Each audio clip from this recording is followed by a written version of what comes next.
So apparently Ineos are trying to speedrun becoming more hated than the Glazers, because apparently they're now willing to consider offers for Kobbie Mainoo. Now this probably and hopefully is just made up, but considering there have been quite a few reports over the last few days, I thought I would at least entertain the idea and play devil's advocate before then actually suggesting a better alternative strategy that Ineos should pursue.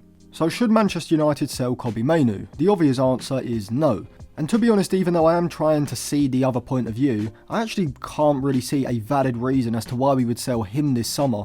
Because I get the whole idea of having a player come through the academy and it would be pure profit, but you've also got Alejandro Garnacho sitting right there, and of the two, I don't think any Manchester United fan is going to prefer to sell Kobbie Mainoo compared with Garnacho. I mean, Kobbie Mainoo has better current and potential ability, he has a dedicated role in Amorim's system which Garnacho at the moment doesn't, and also he'd be significantly harder to replace. Now in terms of the Chelsea speculation and the reported £200,000 a week being demanded by Kobbie Mainoo's camp, I think this is probably some clever media manipulation and pressure being applied by Kobbie Mainoo's agent, because if you actually think about it from Mainoo's point of view, he's on £20,000 a week, he signed that contract in 2023, his contract is up in 2027, but there is an option for United to extend that by a year, so come the summer he'd still have 3 years left on his contract. So it's not as if United are in a precarious position, and so Mainoo's side do have to bring something to the table, and the interest from Chelsea is probably a good way of getting United to actually start thinking about Mainoo as one of their key players rather than a young player who's coming through. I mean, £20,000 a week, I think everyone agrees he should be on more than that, particularly when you've got Lenny Yoro who's just come in this summer, who's on around £110,000, £115,000 a week, and someone like Matthias de Ligt who's come in this summer as well, and he's on £195,000 a week.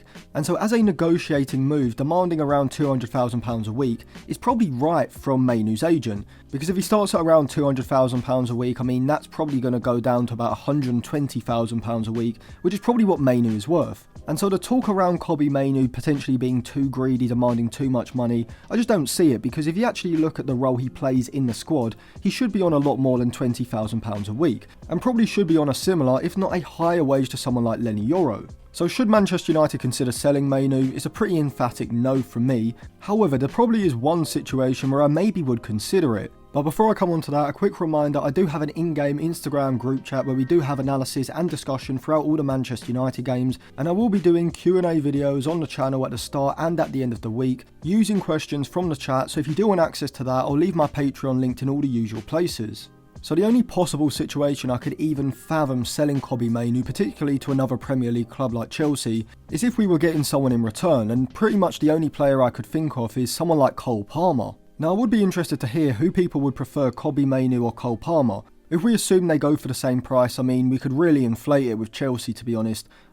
Say each player cost £125 million, that would help both clubs out from FFP and a PSR standpoint. And for people saying why would Cole Palmer join Manchester United, I mean it's pretty obvious by now that he is a Manchester United supporter. And so if there is one big name player that I'd be pretty sure we could convince to join the club, even if we weren't challenging for titles at the time, it probably would be Cole Palmer. But even then, I do have a bit of hesitation, even if we could get Cole Palmer in exchange for Kobbie Mainoo. Just because I think Kobbie Mainoo, realistically in terms of potential, he's got to be up there with the likes of Pedri and Camavinga. And so whilst we would gain one of the best playmaking players in pretty much world football at the moment, we would also be losing an academy graduate who maybe in the next 1 or 2 seasons could be regarded as one of the best central midfielders in the world as well. And so considering in the best case scenario that I could possibly come up with, I'm still pretty hesitant. Selling Kobbie Mainoo is just an absolute no-go. I can't believe they're even considering it, especially when you've got Garnacho and Højlund who you could sell. I know Højlund wouldn't be pure profit, but Garnacho would, and so I just don't even see the point in entertaining the idea really. If we needed money to reinvest in the summer, sell Garnacho before Mainoo, sell Højlund before Mainoo, sell Dalot before Mainoo. You've got Casemiro and Xerxes who together could probably bring in at least £50 million, especially if Casemiro is going to Saudi Arabia. And to be honest, I'd even consider selling someone like De Ligt, Lenny Yoro or Manuel Ugarte before Mainoo.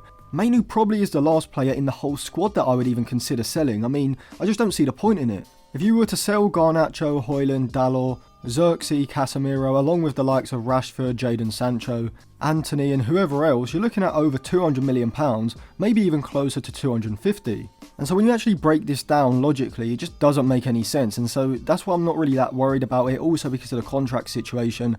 Come the summer, with the club's option to extend it by a year, Mainoo's still going to have 3 years left on his contract, so it's not like we've got to get this done in the next 6 months or anything. And so overall, am I concerned with Kobbie Mainoo leaving, potentially going to Chelsea?